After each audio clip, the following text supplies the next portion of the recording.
Au nom du Père et du Fils et du Saint-Esprit, ainsi soit-il.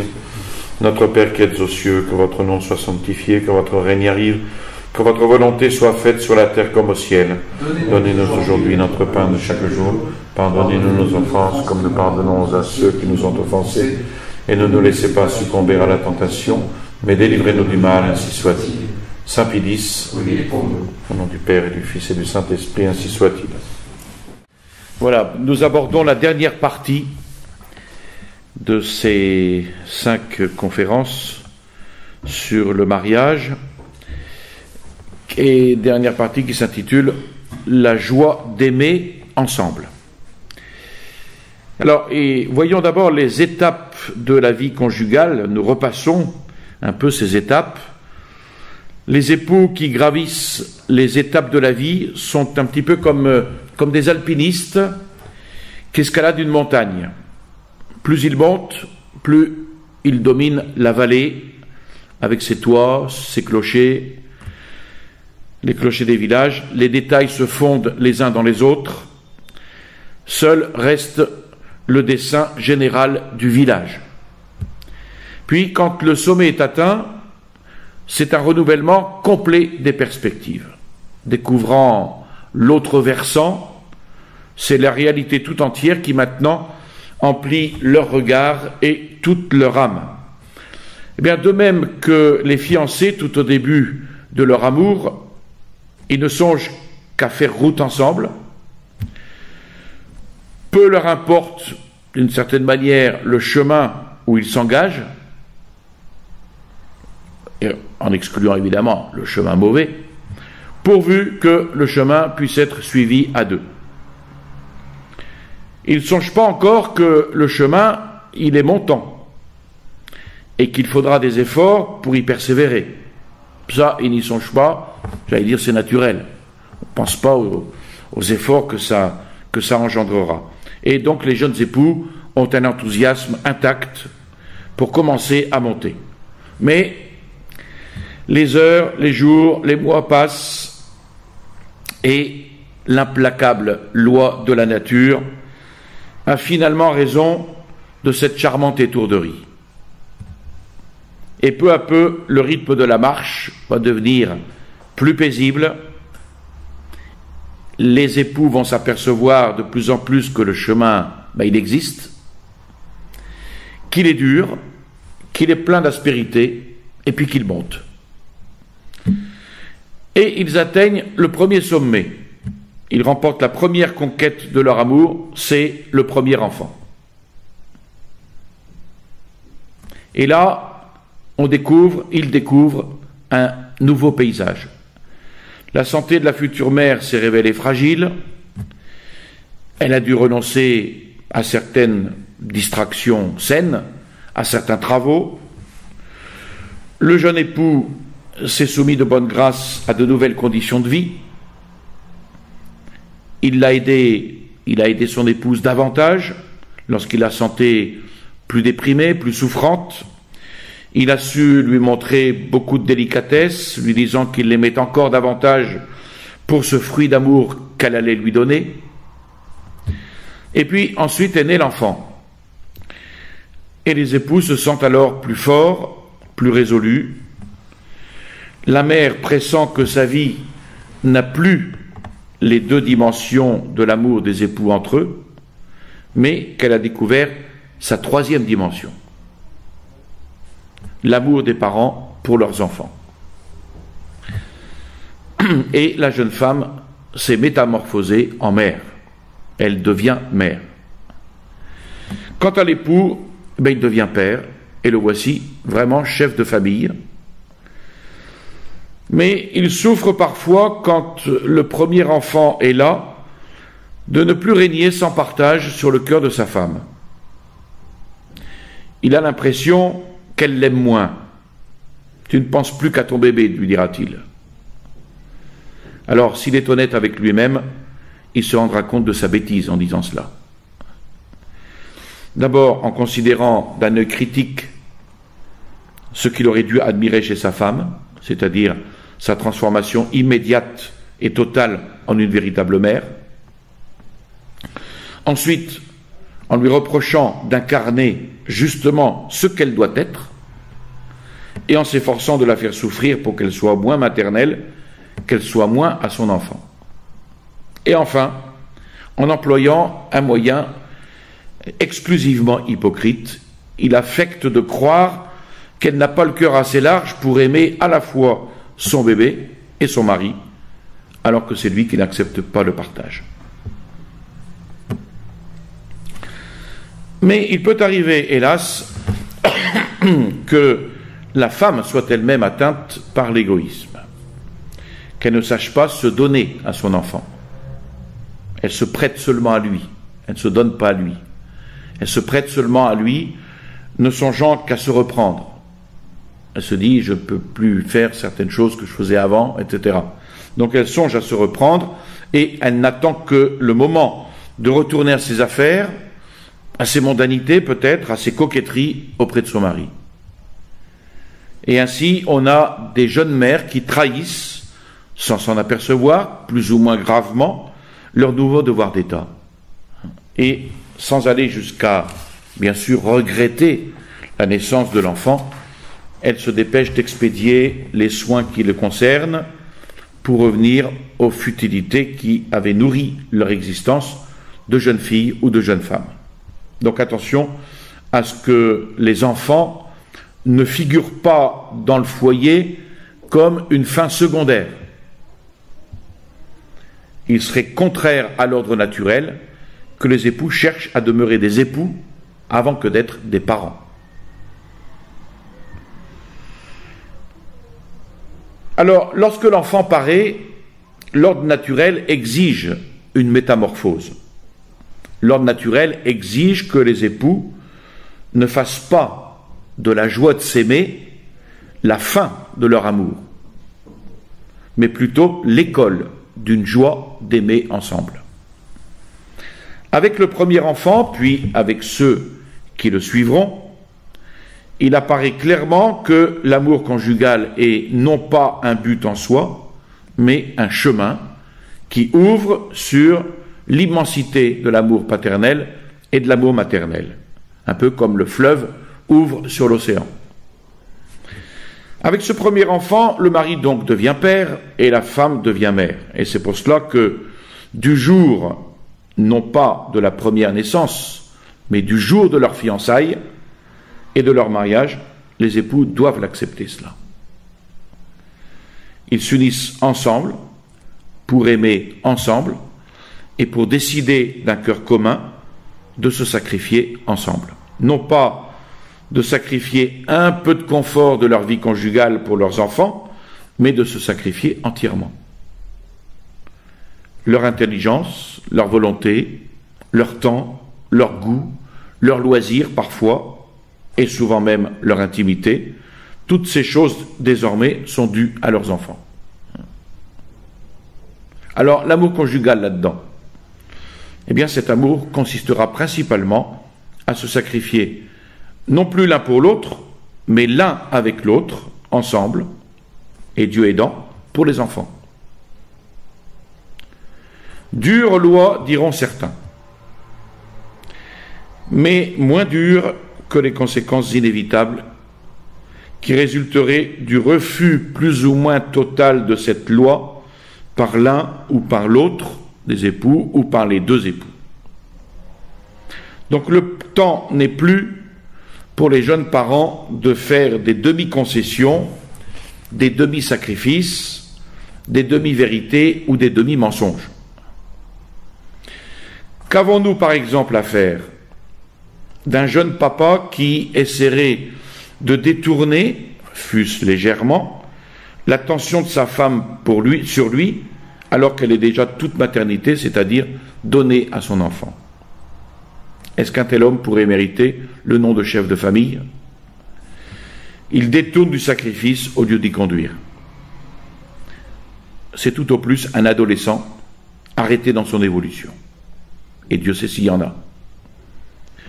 De plus, cet homme montre qu'il est incapable d'être un époux, car l'époux véritable, c'est celui qui, conscient de sa paternité, conduit sa femme avec lui vers la double immolation de leur vie à deux, vers Dieu, et ce, pour le bénéfice des enfants que Dieu leur donne. Donc, quel chef aussi pour une femme qui est vraiment mère, qu'un époux qui, loin de la conduire vers les chemins du véritable amour, va la tirer vers les voies de la trahison et de l'égoïsme, va l'arracher plus ou moins clairement à ses enfants, si même il ne la détourne pas d'en avoir. Quelle épouse pour un homme qui comprend ses devoirs de chef de famille que celle qui se prête à ses enfants, mais ne se donne pas vraiment à ses enfants parce qu'elle ne vit que pour ses plaisirs, ses distractions, ses sorties, elle ne vit que pour elle-même. Et quels époux que ceux qui ne vivent pas dans cette joie de l'amour divin pour se donner à leurs enfants, mais qui se replient dans une espèce d'intimité qui est sans issue. Au contraire, quelle confiance, quelle estime mutuelle, quel bonheur profond pour deux époux lorsque le mari, avec le plein consentement de la femme, oriente leur communion de vie vers des renoncements qui fondent la paternité, vers ceux qui fondent la maternité, et bien que vécus ensemble, chacune des deux vocations conserve son visage propre. Alors, quelle est la vocation paternelle ? Le visage du père, dans notre société moderne, n'apparaît presque plus. Le sens et l'exercice de la paternité sont de plus en plus perdus de vue. La maternité reste encore quelquefois un objet d'admiration. La mère qui se dévoue frappe encore les regards. On connaît encore son rôle propre, mais la paternité, elle ne se présente quant à elle, généralement à nos yeux, aux yeux de la société moderne, que comme une caricature. On songe le plus souvent au rôle biologique du père, un rôle indispensable certes, mais épisodique. L'aspect spirituel de la paternité apparaît aujourd'hui comme une espèce de surréalisme.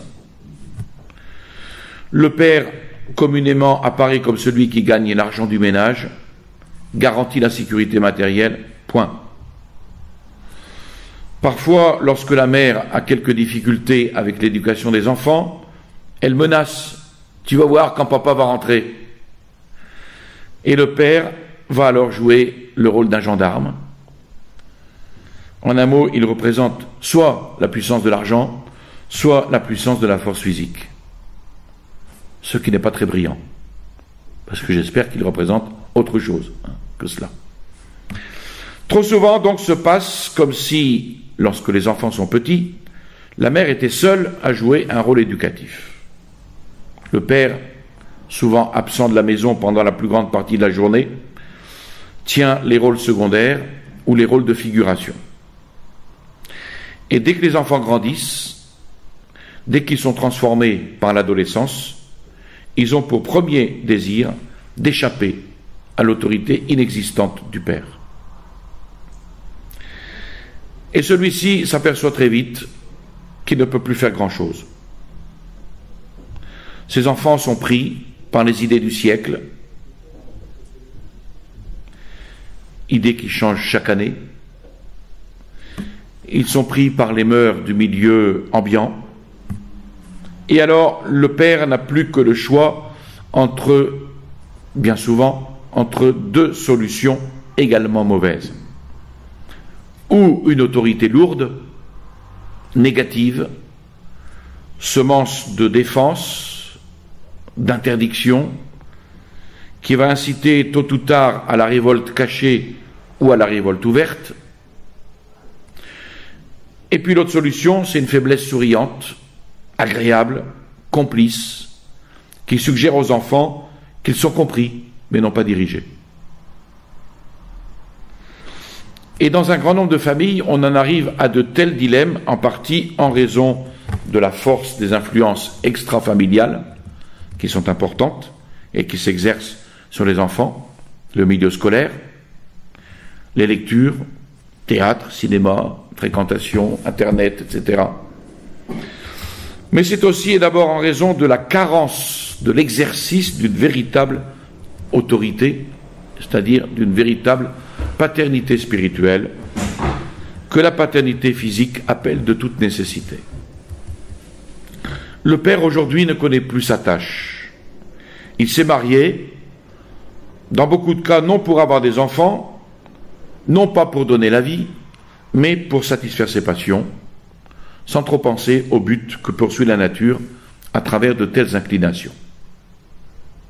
L'enfant viendra au monde, non attendu, non désiré, comme ils disent, ou comme on entend souvent, mais parfois subi. Et voilà un homme qui s'est trouvé père sans y avoir jamais réfléchi. L'enfant grandit, puis en vient un autre et un autre. Le père considère sa progéniture comme un souci, l'empêcher de mal faire, mais en sauvant sa propre tranquillité. Il ne dirige pas ses enfants. L'idée d'ailleurs lui est jamais venue, et il ne saurait pas comment agir. Donc très souvent, on a le cas d'éternels adolescents, trop asservis à leurs appétits pour devenir un véritable père. Et ils se bornent à joindre leur réprimande à celle que distribue sa femme, à crier pour empêcher ses enfants de le déranger, à punir s'ils ont de mauvaises notes, même si de temps à autre la punition est normale, à reprocher s'ils ont fait quelques bêtises, etc. Je dis bien ici, ils se bornent à cela. Parce que des reproches, des punitions sont légitimes, mais l'éducation ne se borne pas à cela. Pour le reste, il vit devant eux sans véritable souci de donner l'exemple. Il ne s'aperçoit pas qu'il se condamne plusieurs fois par jour lorsqu'il reproche à ses enfants de faire ce qu'il fait lui-même, fréquemment, sous leurs yeux. C'est ce qu'on appelle une paternité à la remorque. C'est cet autre père qui, démissionnant totalement de son rôle, se borne à maintenir une entente superficielle en donnant raison à tout le monde, sans savoir exactement ce qu'il faut permettre à un enfant, ni ce qu'il faut lui défendre, ni comment lui permettre, ni comment lui défendre. Donc évidemment, ici, il n'y a absolument rien de chrétien dans de telles attitudes, et même plus que ça, il n'y a rien qui soit digne d'un homme. L'énervement, la passivité ne suffisent pas à constituer une prudence paternelle. Alors, on a là-dessus un bel exemple dans l'Évangile, qui est l'exemple de l'enfant prodigue. Voici la parabole de l'enfant prodigue. Un homme avait 2 fils. L'un des 2 était perdu, le voilà retrouvé. Donc à travers toute cette histoire, j'ai mis la référence, Saint Luc chapitre 15, versets 11 à 32, je ne la cite pas entièrement. Donc à travers toute cette histoire, on peut voir comment s'exprime l'amour paternel. D'abord, en premier lieu, ce père voit que son plus jeune fils est obsédé par des tentations. Il observe, il a dû entendre, noter, interpréter ses conversations, ces innombrables signes qui parfois ne trompent pas un père qui est attentif et qui est expérimenté. Mais il pressent aussi, lorsque son fils demande sa part d'héritage, que le malheureux enfant a décidé, dans sa liberté d'adulte, de suivre l'appel de ses instincts et que sa décision est prise de fuir le toit paternel.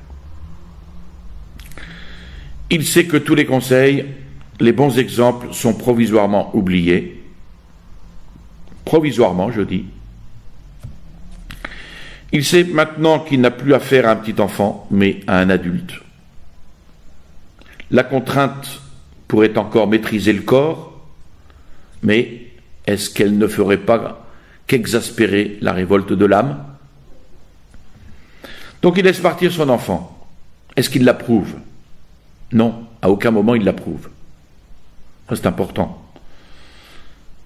Est-ce qu'il lui marque son désaccord? L'épisode évangélique ne le dit pas, mais on peut le penser, sans aucun doute. Ce qui est certain, c'est que le père qui désapprouve totalement l'acte de son fils respecte sa liberté de l'accomplir. Respecte, ça ne veut pas dire qu'il l'accepte. C'est qu'il ne peut pas... tout homme est libre et il peut faire mauvais usage de sa liberté, malheureusement. Sans doute, il a multiplié les prévenances, les délicatesses, jusqu'aux actes de confiance les plus apparemment déraisonnables, mais rien n'y fait.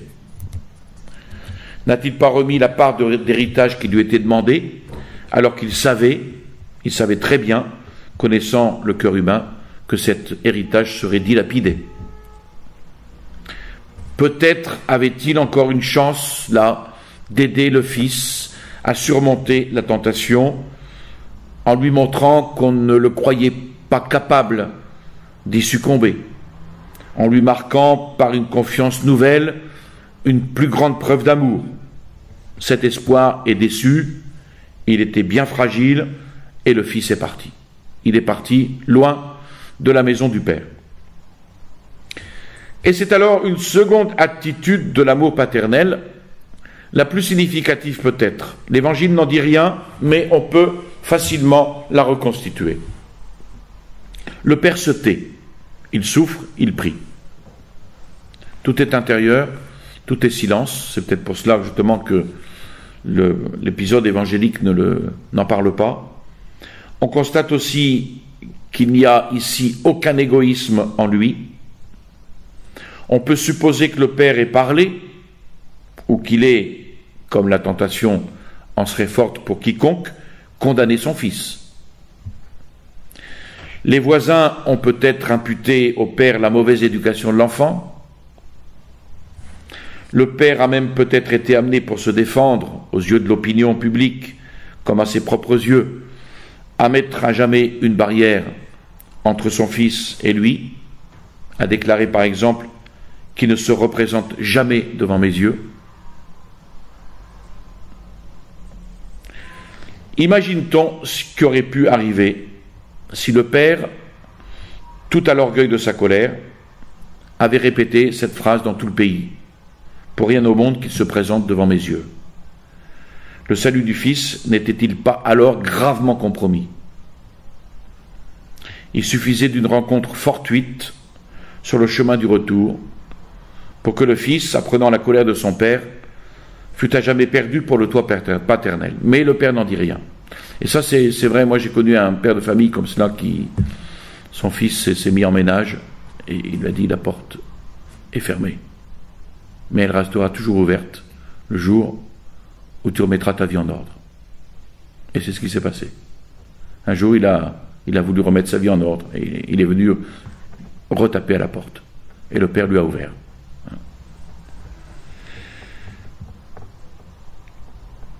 Donc, on ne peut pas dire qu'il ne se représente jamais devant mes yeux. Non. Qu'on n'accepte pas une situation anormale, ça c'est très important. Un père de famille ne peut pas recevoir dans son foyer un fils ou une fille concubine. Ça c'est clair.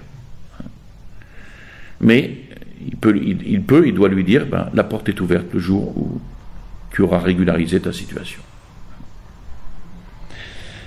Alors le père souffre, sans aucun doute. Il n'a pas cherché à oublier sa peine dans l'ivresse d'une colère qui lui aurait rallié les faibles. Il ne cherche pas non plus à se distraire de sa douleur par d'autres artifices. Non, sa douleur, elle est profonde et il la boit à plein trait, parce que le mal que fait son fils doit aboutir quelque part.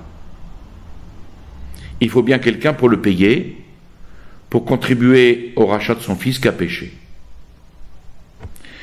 Et lorsque ce même fils était petit, et que, courant, il heurtait une pierre, son père, est-ce qu'il ne s'empressait pas de le relever?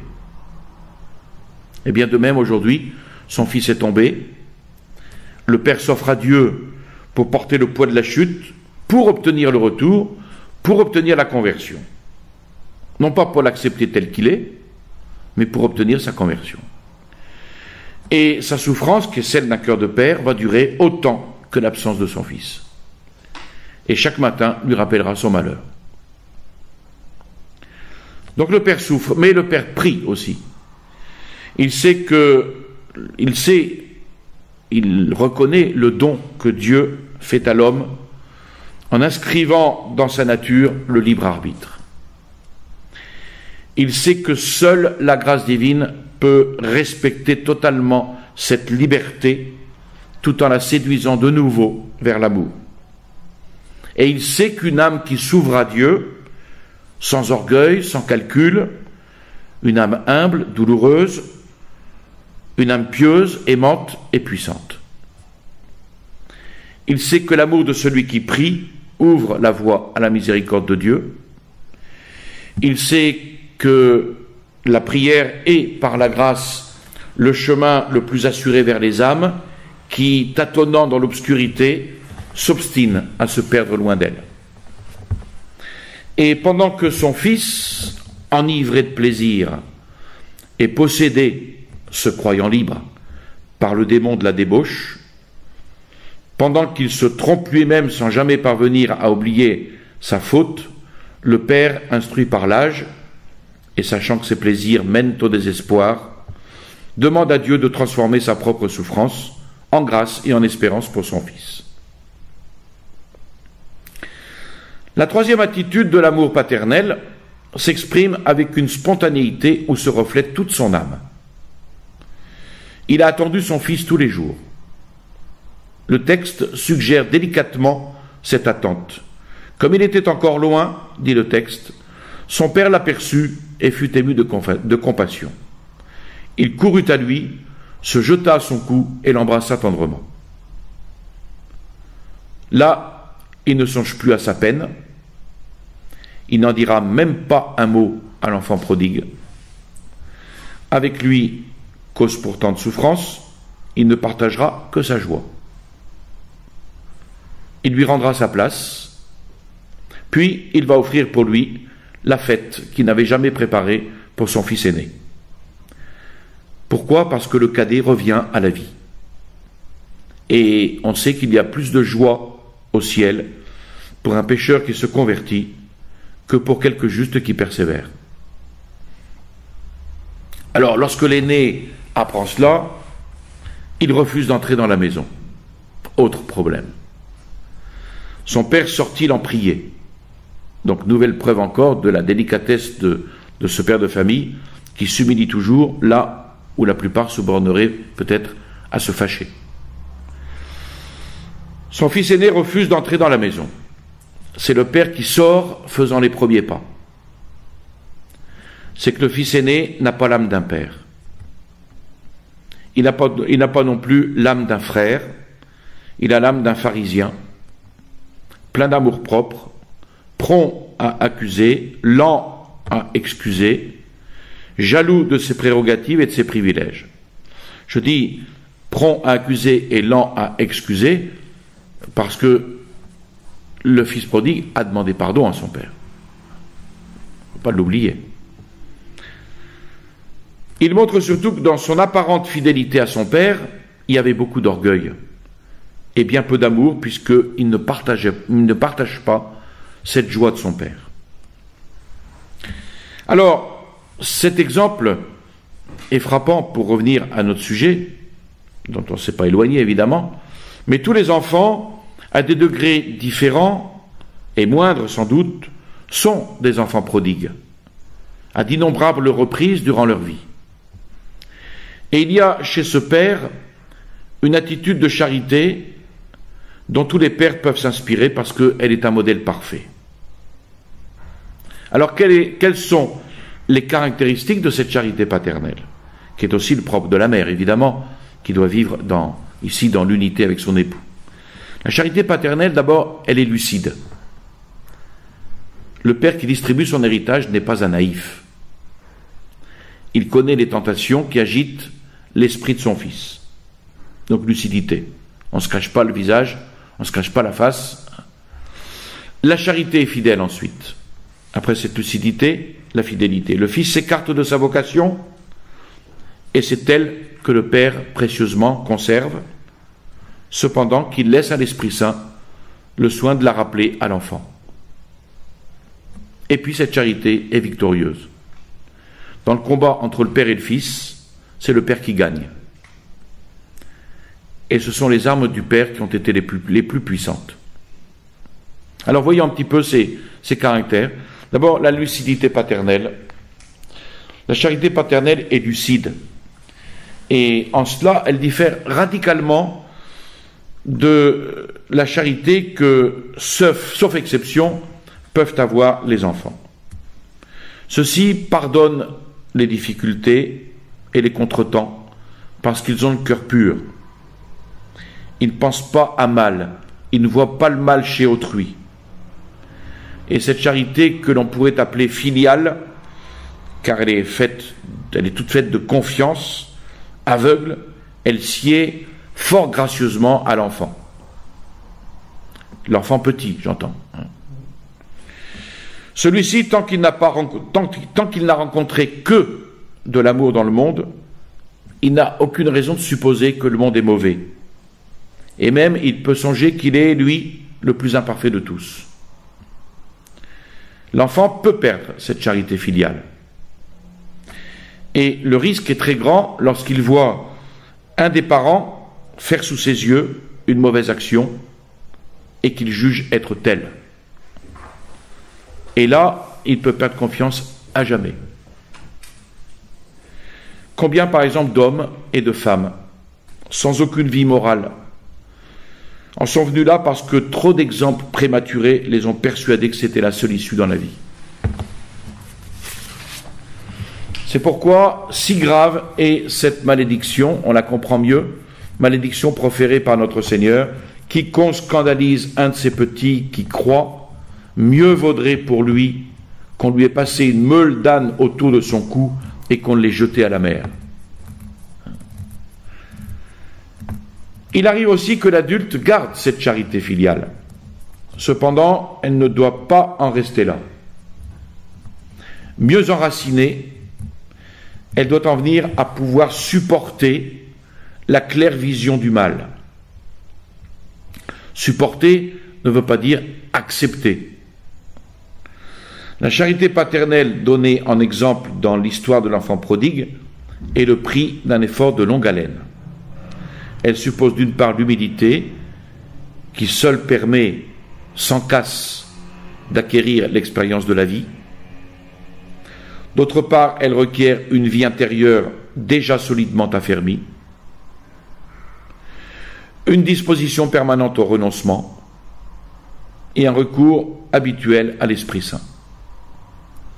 Et ce n'est que peu à peu, à mesure qu'on est capable de découvrir le mal, eh bien, de le pardonner dans le même moment et de n'en pas souffler mot sans nécessité, que la charité filiale, celle qui fait aveuglément confiance, peut s'élargir.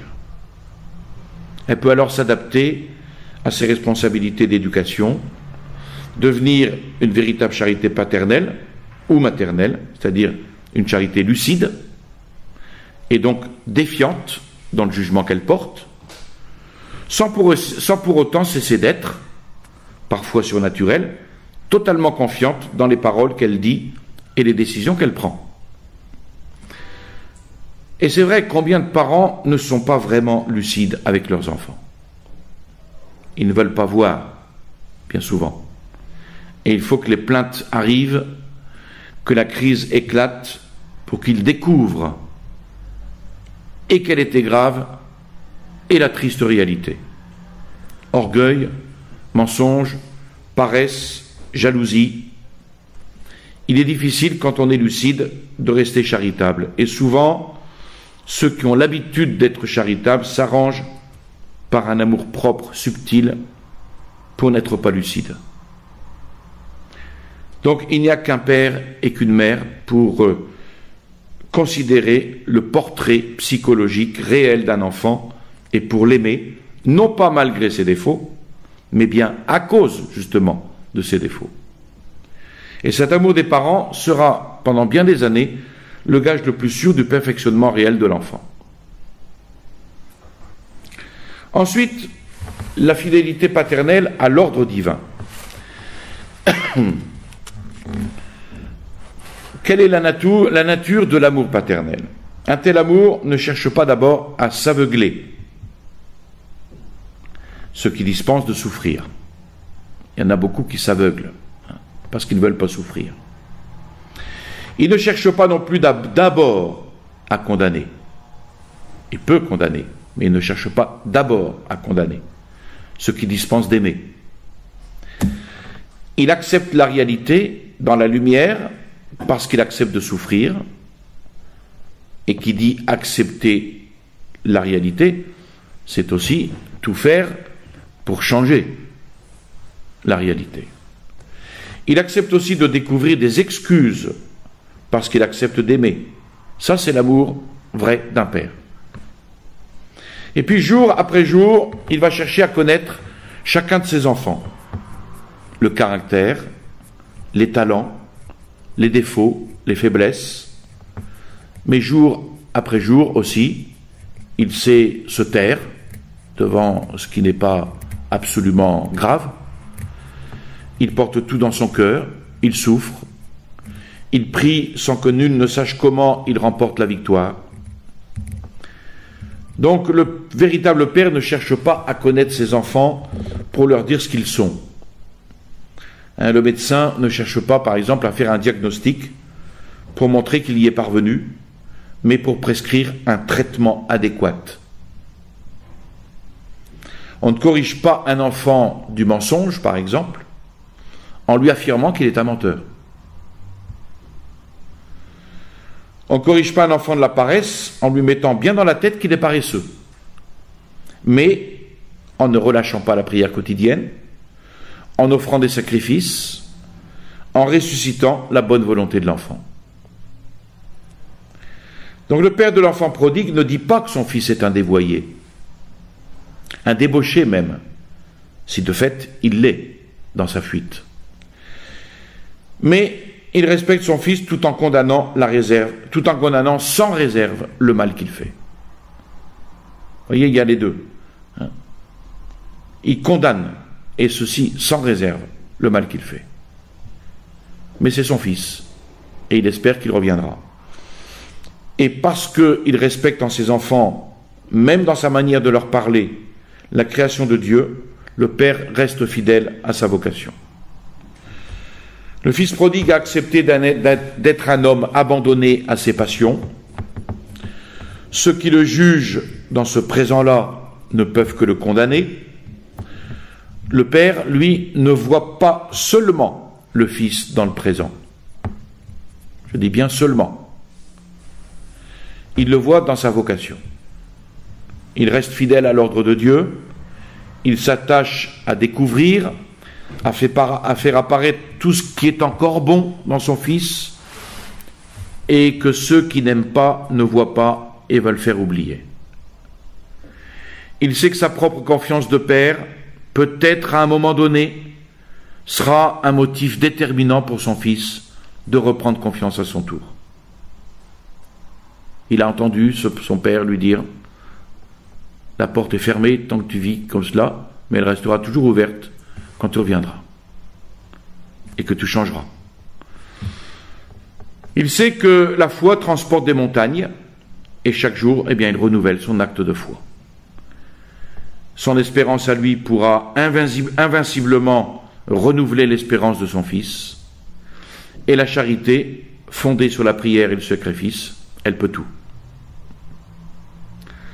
Alors c'est pour ça que le père qui n'a pas une véritable vie de prière, il va toujours chercher à agir sur ses enfants par des moyens exclusivement humains.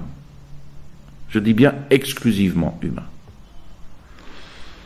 Seul le père qui sait que l'homme n'est adulte surnaturellement que lorsque son âme est formée à la prière, seul ce père ne cherchera pas d'abord à agir sur son fils par des moyens humains.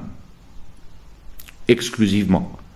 Il sait que de tels moyens, qui sont dans l'éducation évidemment indispensables, mais ces moyens doivent être précédés d'un recours à la Sainte Vierge qui elle-même attire l'Esprit Saint. C'est pour ça que je dis, il ne s'agit pas d'agir avec des moyens exclusivement humains. Moyens qui sont indispensables dans l'éducation, mais qui ne sont pas uniques. C'est pour ça que dès avant la naissance de chacun de ses enfants, le père, en union avec son épouse, priera pour eux. Parce que c'est durant toute leur vie, eh bien, qu'il va observer silencieusement leurs inclinations, puis les encourager, les rectifier, non pas toujours immédiatement, mais en attendant le moment favorable. Et c'est pas quand un enfant est en colère qu'on peut lui faire entendre raison. On va attendre qu'il se soit calmé, par exemple, pour lui parler, en tête à tête. Il agit non pas par des colères, et ça c'est vrai que la colère, passion dans l'éducation, elle est négative. Il agit non pas par des colères ou des reproches qui ne satisferaient que son amour propre à lui, mais par une intimité véritable, douce et bienveillante, reflet de l'attitude même de notre Seigneur avec les petits-enfants. Il faudra punir, oui, sans aucun doute, et même sévèrement, mais sans précipitation, de façon juste, de façon opportune, avec une fermeté d'autant plus redoutable qu'elle sera sans éclat de voix, parce qu'il s'agit moins de donner des ordres que de transmettre un ordre, de faire passer dans l'enfant un ordre de vie qu'il reprenne librement à son propre compte. Et le père, jour après jour, mois après mois, année après année, va porter le poids, souvent douloureux, de la formation de l'âme de ses enfants. Enfin, la patience dans l'humilité, il reste fidèle à la pensée de Dieu sur eux, c'est-à-dire à la semence de sainteté que Dieu a déposée dans les enfants par le baptême. Il sait que la patience dans l'humilité est un secret de la victoire. Il ne désespère jamais de ses enfants. Il ne désespère jamais de leur relèvement, de leur progrès, de leur perfectionnement. Alors, souvent impuissants, il les voit faire leurs expériences, se révolter même. Il est à côté d'eux, il est pour eux, sans pour autant accepter ces expériences et ces révoltes, évidemment. Et lorsque ces expériences les ont déçus, un trésor vivant de foi, d'espérance et de charité, dans lequel ils peuvent puiser sans même s'en douter, eh bien les enfants le feront, car les enfants trouvent naturel que les parents soient ce trésor pour eux. La charité du père et de la mère, lucide, silencieuse, active, n'est jamais acquise. Elle est un élan. Elle est une direction à suivre qui doit les amener à pénétrer ensemble toute la profondeur suggérée dans ces phrases inoubliables de saint Paul, et qu'il faut bien comprendre dans ce sens. La charité est douce, elle est bonne, elle ne jalouse pas, elle ne se vante pas, elle ne fait rien d'inconvenant, elle ne cherche pas son intérêt, elle ne s'irrite pas, ne s'arrête pas au mal, elle ne se réjouit pas de l'injustice, mais elle met sa joie dans la vérité. Elle excuse tout, elle croit tout, elle espère tout, elle supporte tout. Et ceci aboutit évidemment à la victoire paternelle. Une telle charité, qui est la vie divine toute pure, elle est nécessairement victorieuse. Si le père et la mère sont pleinement résolus, s'ils ne comptent ni le temps, ni les sacrifices, mais seulement l'amour de Dieu et celui de leurs enfants, comment douter que cette vocation des parents, réalisée en plénitude, ne vienne à bout de tout et n'obtienne le salut pour leurs enfants? Ce sont de véritables miracles, parfois de résurrection morale et spirituelle, que peut obtenir une telle fidélité appuyée sur la pratique héroïque des vertus théologales. Et le retour de l'enfant prodigue le montre bien. Les conversions bouleversantes obtenues par la paternité spirituelle ou la maternité spirituelle des âmes saintes le montrent également. Alors, dira-t-on que tous les parents ne sont pas des saints? Il n'est pas de question pour eux de requérir des charismes extraordinaires. Mais ils doivent tendre, sinon à l'état de sainteté, du moins à la sainteté de leur état. Cette expression est du pape Pie XII. Ils doivent tendre, sinon à l'état de sainteté, du moins à la sainteté de leur état. Alors, il faut être réaliste. Si, au soir de notre vie, nous devons être jugés sur l'amour, comment seront jugés ceux qui, ayant donné la vie à des enfants, les auront ensuite élevés plus ou moins mécaniquement, plus ou moins paresseusement, sans un véritable souci de leur âme. Et la mère là-dedans. Il faut parler de la mère, de la maternité, après avoir parlé de cette paternité, la maternité qui est source de vie. Si le père engendre,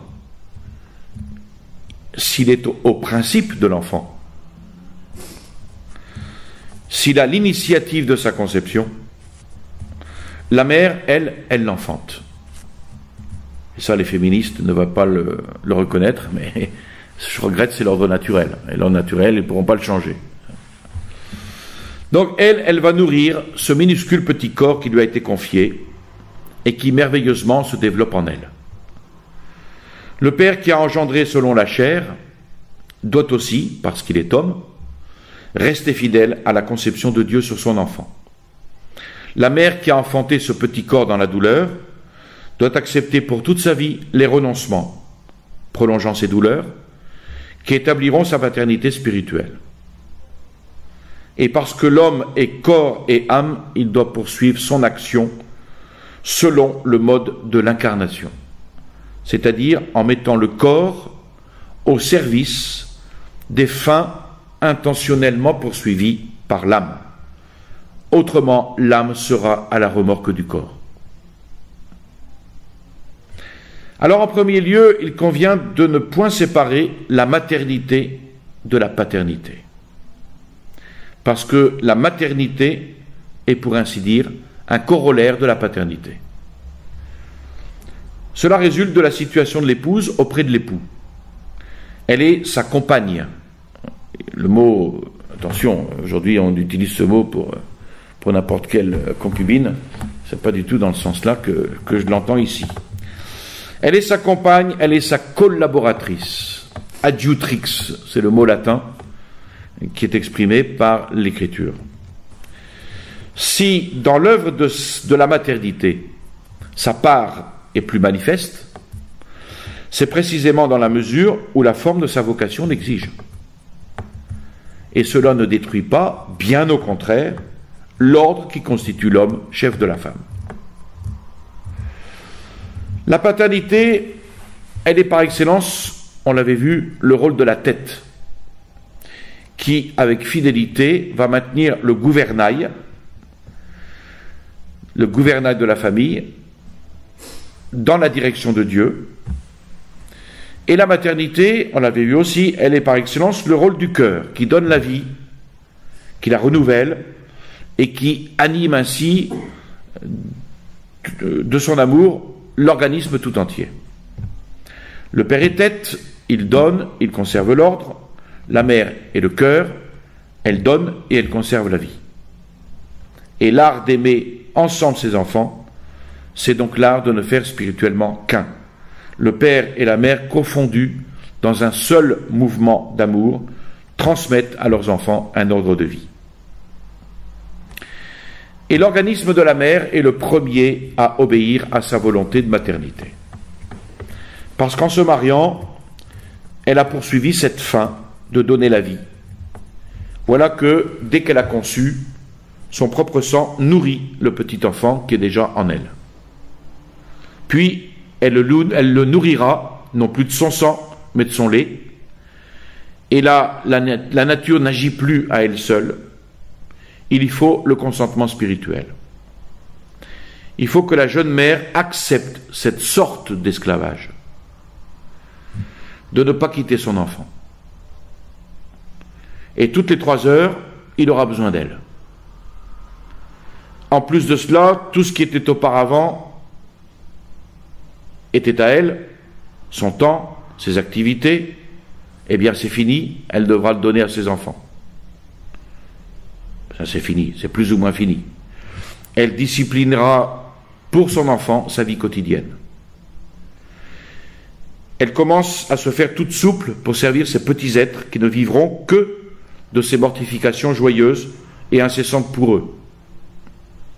Et si elle les a, et si elle les aime, et bien sûr les grâces du mariage aidant, elle découvrira au-delà de tous les sacrifices une rayonnante joie de l'âme et comme une jeunesse inépuisable. À ses enfants, comme à son mari, la mère apporte tout ce qui est nécessaire à la vie quotidienne.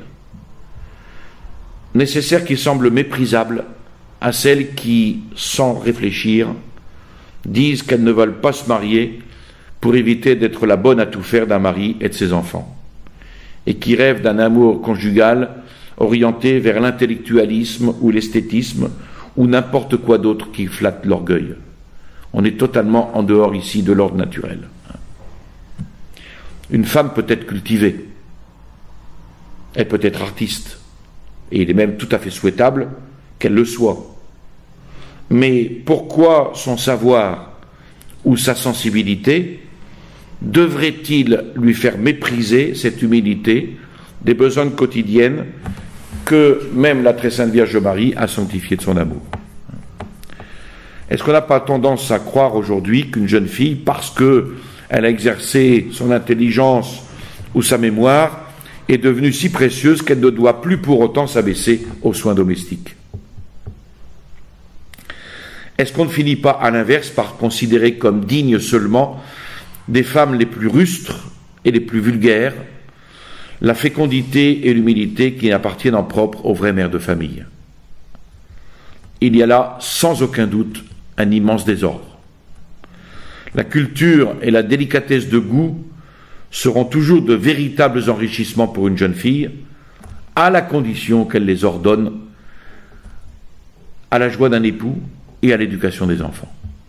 Il n'y a pas d'opposition, mais il faut mettre les choses à leur place. Et il faut, une fois pour toutes, que les jeunes chrétiennes abolissent en elles cette opposition entre la culture de l'esprit et le dévouement maternel. Puisque nous serons jugés sur l'amour, la culture est bonne quand elle est utilisée pour mieux aimer.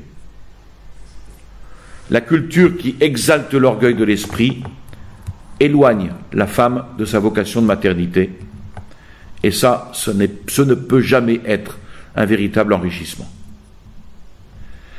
Donc toutes ces déviations, sur lesquelles on pourrait continuer, sont le résultat de beaucoup d'irréflexion, d'idéologie féministe, mais aussi, bien souvent, beaucoup d'irréflexion. Il y a un ordre très humble, très réaliste, à suivre pour se conformer à la loi naturelle. Et cet ordre exige d'attacher une importance légitime à tout ce qui soutient la vie humaine. La femme est merveilleusement douée pour être la fée de la maison et veiller d'un regard unique à ses multiples tâches. Et cette mission lui apparaîtra dans toute sa noblesse si elle aime vraiment. Elle devinera que son mari et ses enfants seront en partie ce que son dévouement à elle les inclinera à être.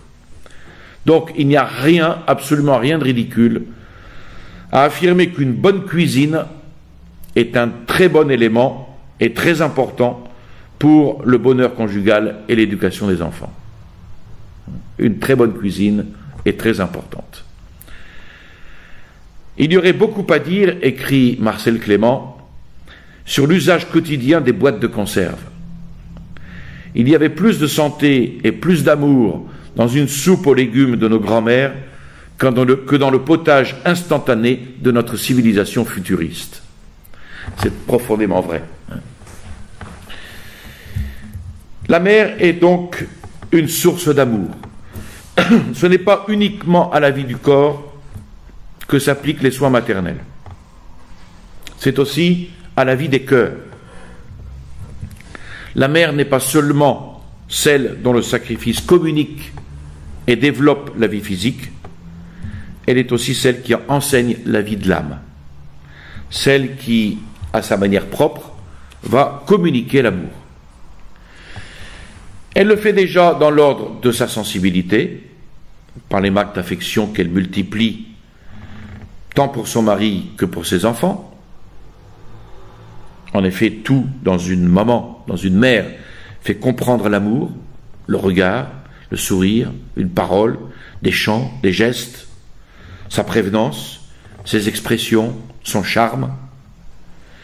Et chaque enfant garde sa vie entière le parfum d'âme de sa mère. Ce n'est pas seulement un souvenir, ni seulement une nostalgie sentimentale, c'est un enseignement.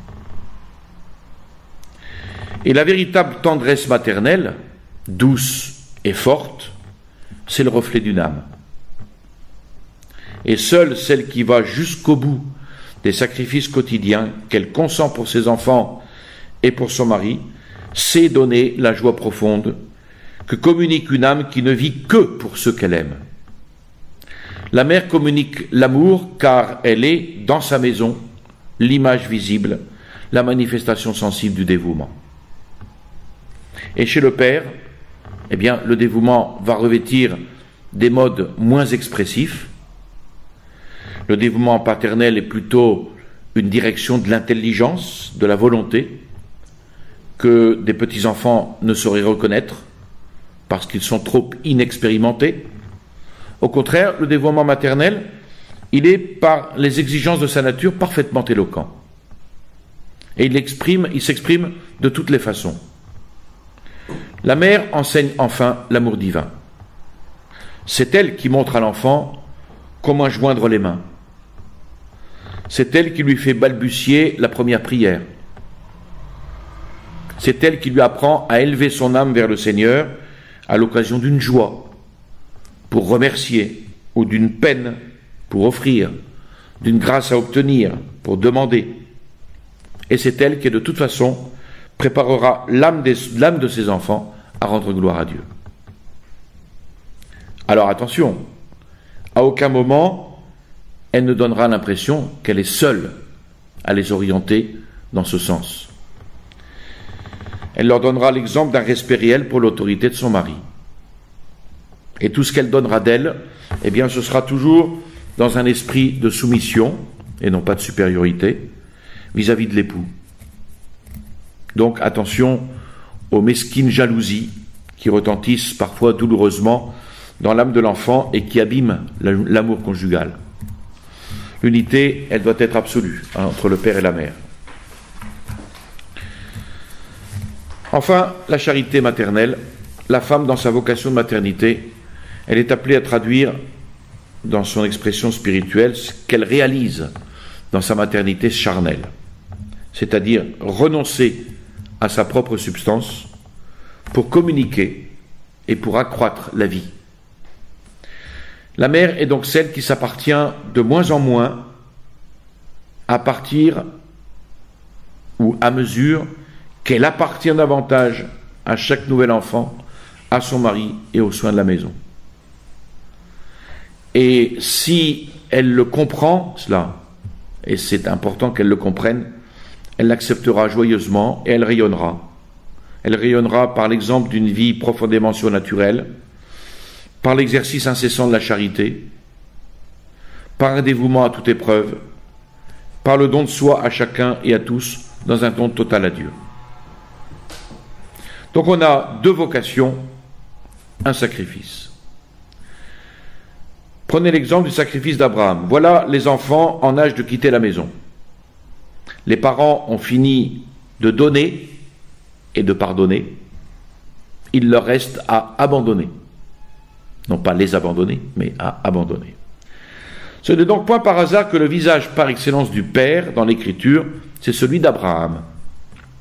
Dieu mit Abraham à l'épreuve et lui dit « Abraham, Abraham !» Lequel répondit « Me voici !» Et Dieu lui dit « Prends ton fils, ton unique, celui que tu aimes, Isaac, et va-t'en au pays de Noria, et là offre-le en holocauste sur l'une des montagnes que je t'indiquerai. » Sacrifice d'un enfant. Le sacrifice d'un enfant, ainsi demandé à Abraham, nous semble quelque chose d'atroce, d'autant plus que ce fils était unique. De plus, sa mère, Sarah, que l'on disait stérile, l'avait conçu miraculeusement dans sa vieillesse. Alors imaginez. De plus, Isaac était l'héritier de la promesse. Sarah, ta femme, t'enfantera un fils, tu le nommeras Isaac, et j'établirai mon alliance avec lui comme une alliance perpétuelle pour ses descendants après lui. Donc c'était le sens même de la destinée d'Abraham qui semblait anéanti totalement par le nouvel ordre de Dieu. Mais Abraham a foi dans le Seigneur, il est horriblement déchiré, il sait que rien n'est impossible à Dieu, mais que sans Dieu, rien n'est impossible à l'homme. La Genèse ne nous parle pas du supplice de ce père, elle nous montre ses actions. Lorsqu'il fut arrivé au lieu que Dieu lui avait désigné, Abraham y éleva l'autel et arrangea le bois. Puis il lia Isaac, le mit sur l'autel au-dessus du bois. Abraham étendit la main et prit le couteau pour égorger son fils. Alors, évidemment, tous ces détails reconstitués précisément serrent le cœur. Ils semblent réunis pour mettre en évidence l'humilité d'Abraham. Il a consenti jusqu'au bout ce sacrifice, le plus susceptible de le révolter. Mais il sait que Dieu fait bien tout ce qu'il fait. Donc il est possédé par un incompréhensible amour de son maître, même si tout cela lui paraît incompréhensible. Abraham étend la main, alors l'ange du Seigneur lui cria du ciel, « Ne porte pas la main sur l'enfant, ne lui fais rien, car je sais maintenant que tu crains Dieu et que tu ne m'as pas refusé ton fils unique. » Et l'ange du Seigneur appela Abraham une deuxième fois en disant, « Je l'ai juré par moi-même, dit le Seigneur, parce que tu as fait cela et que tu ne m'as pas refusé ton fils, ton unique, je te bénirai. Je multiplierai la postérité comme les étoiles du ciel et comme le sable qui est au bord de la mer, et ta postérité possédera la porte de ses ennemis. En ta postérité seront bénies toutes les nations de la terre, parce que tu as obéi à ma voix. » Alors que tirer comme leçon de ce sacrifice d'Abraham? Eh bien que le seul but de l'amour, c'est de donner des adorateurs à Dieu. Le but des époux n'est pas seulement de donner la vie à un enfant. Ce n'est pas seulement non plus de l'élever jusqu'à l'âge d'homme. Le but des époux va beaucoup plus loin. Le but des époux, c'est de donner des adorateurs à Dieu. Alors, comment comprendre cela? C'est assez simple. Notre existence n'a pas pour fin de manger, boire, dormir, jouir, travailler, nous distraire et mourir. Si c'est ça, la fin de notre existence, c'est pas très drôle. Notre existence, maintenant et toujours, n'a pas d'autre but que la gloire de Dieu. Donc, les époux ne donnent la vie à leurs enfants, non pas pour leur satisfaction, même si cette satisfaction existe, mais ce n'est pas le but, ni pour qu'ils aient la joie de vivre, mais ils donnent la vie pour donner à Dieu, qui le leur demande, de nouveaux adorateurs. Alors, pour bien comprendre tout cela, il faut comprendre qui est Dieu, évidemment. Dieu est charité. Il faut comprendre le don de Dieu. Le don de Dieu, c'est Dieu. Et il faut comprendre notre misère, qui nous incite à plus d'humilité. Alors là, c'est l'action de grâce qui surgit. Une action de grâce qui permet aux parents de donner à Dieu des adorateurs. Et l'histoire d'Abraham, à ce point de vue, est très enrichissante. Dieu ne lui avait donné son fils Isaac que pour qu'il lui soit offert. Il avait donc le droit de le demander au jour qu'il lui plaisait. On a tendance à juger que le sacrifice que Dieu exige d'Abraham est cruel. Il n'est que juste. Mais nous oublions la majesté de Dieu et nous oublions nos péchés. Voilà donc un père et une mère. Leurs enfants sont déjà grands, ils commencent à quitter la maison. L'un va peut-être répondre à l'appel de Dieu et monter à l'autel offrir le saint sacrifice de la messe. Un autre va répondre à l'appel de Dieu et prendre femme, se marier. Une autre va prendre mari. Une autre aussi, une jeune fille, sait que le Seigneur déjà l'appelle au couvent, qu'il se la réserve tout entière. Le père et la mère, dont les enfants sont grands, devront encore aimer ceux à qui ils ont tout donné pour maintenant les livrer à Dieu, les livrer à l'appel de Dieu, en renonçant à la joie de les posséder chaque jour auprès d'eux. Et ils livrent ainsi leurs enfants pour la première messe du fils prêtre, pour l'échange des alliances des jeunes époux, pour la disparition derrière la clôture de la petite novice. Et les larmes dans ces occasions, elles ont un sens très chrétien. Et puis, s'il se trouve qu'une exigence d'amour de Dieu rappelle à lui prématurément un de leurs petits, le père et la mère, brisés très justement dans leur affection, sauront encore aimer ensemble, pour offrir ensemble, parce qu'ils savent qu'au-delà de la peine de la croix, il y a la résurrection.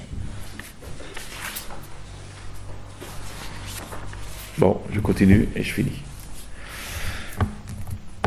Le dernier point, c'est ce que Marcel Clément appelle les dépassements de l'amour. On a un peu parcouru les différentes étapes de la vie, depuis les promesses des fiançailles jusqu'au sacrifice de la fin d'une vie, lorsque l'âme s'apprête à quitter sa demeure terrestre. Nous avons évoqué la joie de choisir celui ou celle qui sera le père ou la mère de vos enfants, constatant qu'il ne suffisait pas de choisir avec les yeux de la chair, mais avec ceux de l'esprit. Nous avons étudié la joie de s'unir, qui consiste moins à prendre qu'à se donner, en vue d'un but immense, transmettre la vie, dans une exigeante et délicate fidélité conjugale que soutiennent les grâces acceptées du sacrement de mariage. Nous avons examiné la joie de se connaître, qui est un art difficile entre époux, que Dieu a fait complémentaire, l'un par une démarche plus rationnelle, l'autre par un mode plus intuitif. Nous avons rappelé la joie de se compléter, qui exige le respect de l'ordre de l'amour, un ordre qui constitue l'homme chef de la femme, le mari est la tête, la femme est le cœur. Nous avons formulé la joie de s'aimer, qui n'est pas l'art de se sentir ensemble selon les caprices de la chair, mais l'art de consentir ensemble à l'unique volonté divine. Nous avons médité sur la joie d'aimer ensemble. Le mari dans sa vocation de paternité, l'épouse dans sa vocation de maternité. Double vocation qu'est le lent, long et simple apprentissage vers le renoncement et le sacrifice. Nous avons constaté qu'il faut choisir avant de s'unir, car il faut ensuite se connaître pour se compléter, et qu'il faut enfin s'aimer pour aimer ensemble. Toutefois, l'amour conjugal n'est pas la seule voie par laquelle le Seigneur appelle l'homme jusqu'à lui. C'est pourquoi il faut compléter ce qui a été dit et regarder vers des horizons plus vastes. D'abord, en vue du royaume des cieux. Notre Seigneur l'a laissé entendre lorsqu'après avoir affirmé l'indissolubilité du mariage, il répondit à une question singulière que lui posaient ceux qui l'entouraient. Les disciples lui dirent « Si telle est la condition de l'homme à l'égard de la femme, mieux vaut ne pas se marier. » Et il leur répondit « Tous ne comprennent pas cette parole, mais cela seulement à qui c'est donné, car il y a des eunuques qui sont nés tels du sein maternel. Il en est qui le sont devenus du fait des hommes, et il en est qui se sont rendus tels eux-mêmes en vue du royaume des cieux. Que celui qui peut comprendre, comprenne. Et cette dernière phrase, elle laisse entendre clairement que l'intelligence de ces phrases n'est pas donnée à tous. L'amour humain est un partage. Il apporte avec lui des joies. Mais il ne laisse pas l'esprit ni le cœur libre de ne se donner qu'à Dieu. C'est la vie de saint Paul. Je voudrais vous voir exempt de soucis. L'homme qui n'est pas marié a souci des affaires du Seigneur, des moyens de plaire au Seigneur. Celui qui s'est marié a souci des affaires du monde, des moyens de plaire à sa femme, et le voilà partagé. La femme sans mari, comme la jeune fille, a souci des affaires du Seigneur. Elle cherche à être sainte de corps et d'esprit. Celle qui s'est mariée a souci des affaires de ce monde, des moyens de plaire à son mari. Attention ici, ce n'est pas un reproche que fait saint Paul, une constatation. Et l'apôtre qui prévoit les réactions de ses auditeurs les prévient avec une totale droiture. Je ne dis pas cela, je ne dis cela que dans votre propre intérêt. Je n'entends pas vous tendre un piège, mais vous porter à ce qui est digne et vous attacher sans partage au Seigneur. Donc, un amour sans partage. Dieu appelle ceux et celles qu'il choisit à l'aimer sans partage. Et le secret de telle vocation, c'est un secret d'amour. De même que deux fiancés se plaisent sans que leurs meilleurs amis comprennent l'élévation mystérieuse de leur mutuelle préférence, de même ceux et celles qu'une préférence de Dieu attire plus totalement à lui, connaissent dans leur cœur la saveur incommunicable de cet amour. Et on en voit les effets sans bien pouvoir en mesurer la cause. Celui ou celle que Dieu appelle au célibat, soit dans les ordres, ou soit dans le monde, en certaines occasions, n'est pas un laissé-pour-compte de l'amour. L'amour conjugal appelle les époux à se dépasser, mais il donne un appui humain à ces dépassements. La fidélité conjugale exige un renoncement à toutes les autres intimités. La fidélité conjugale exige un renoncement à bien des loisirs, à bien des distractions, mais cette fidélité garantit l'affection des parents et des enfants. Cette fécondité garantit l'affection des parents et des enfants. Et il en va ainsi durant la plus grande partie de la vie. La consécration totale d'une existence à Dieu brûle les étapes. Elle commence par là, où les autres finissent. La vie conjugale invite à partager son cœur, et ce partage ne cesse qu'avec les ultimes sacrifices qu'apportent les deuils. Conclusion, la vie sacerdotale ou religieuse, et aussi, quoique d'une autre manière, le célibat offert à Dieu dans le monde, dans certains cas, sont des vocations qui invitent à consentir, dès le début de la vie, à ces ultimes sacrifices. Et il faut en pénétrer clairement la portée. Un cœur vierge, au sens véritable du mot, n'est pas un cœur sec. C'est un cœur vide des soucis du monde. Un cœur vide des affections du monde pour un seul amour, qui entend ne s'emplir que d'un seul amour. C'est le cas de la très sainte Vierge Marie Immaculée. Et si l'amour qui partage le cœur peut être fécond, combien plus le sera l'amour sans partage. La Vierge Marie donne son Fils au monde, et de même les cœurs vierges, ceux qui par amour se réservent uniquement pour se donner à Dieu.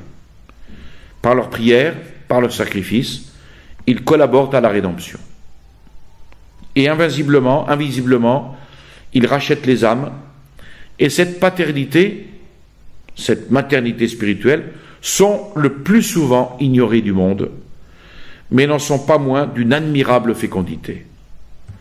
Il y a tant d'enfants à qui on a donné la vie naturelle, sans se soucier suffisamment de leur vie surnaturelle. Et ils ont besoin d'être pris en charge par ceux dont la vie est justement offrande réparatrice et mission d'apostolat. Voilà ce que l'on peut appeler ici les dépassements de l'amour chez ceux que Dieu appelle à se consacrer à lui et à qui il sait faire comprendre le prix du don qu'il leur consent. Voilà.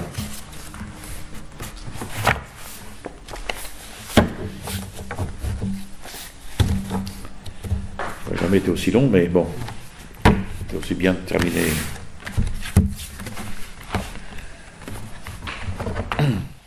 Je vous salue Marie, pleine de grâce, le Seigneur est avec vous. Vous êtes bénie entre toutes les femmes, et Jésus, le fruit de vos entrailles, est béni. Sainte Marie, Mère de Dieu, priez pour nous pauvres pécheurs, maintenant et à l'heure de notre mort, ainsi soit-il. Au nom du Père et du Fils et du Saint-Esprit, ainsi soit-il.